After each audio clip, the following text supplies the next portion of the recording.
ముందుగా సిరిసిల్ల పట్టణ వాసులకు కెప్టెన్ విజయ రంగనందన్ రావు గారి జయంతి శుభాకాంక్షలు.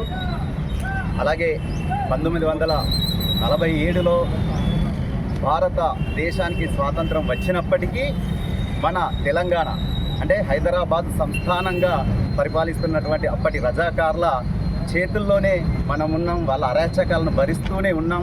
అలాంటి సమయంలో ఉక్కు మనిషిగా పేరు పొందినటువంటి అప్పటి మంత్రిగా వర్యులు శ్రీ సర్దార్ వల్లభాయ్ పటేల్ గారి దయతోని మన ఈ తెలంగాణకు విమోచనం కలిగినటువంటి రోజు 1948 సెప్టెంబర్ 17.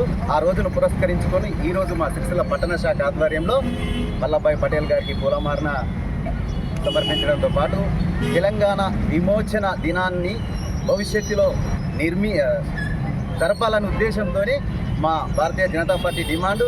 ఆ దిశగా మా నాయకులు అప్పటి విద్యాసాగర్ రావును మొదలుకొని ఇప్పటి రామచంద్రరావు వరకు ప్రతి ఒక్కరూ కొట్లాడుతూనే ఉన్నారు. కనుక రానున్న రోజులలో తెలంగాణ విమోచన దినాన్ని అధికారికంగా జరపాలని భారతీయ జనతా పార్టీ తరఫున డిమాండ్ చేస్తూ ఈరోజు విమోచన దినానికి ఇచ్చేసినటువంటి మా కుటుంబ సభ్యులందరికీ కృతజ్ఞతలు తెలియజేసుకుంటూ జై బోలో భారత్ మాతాకి.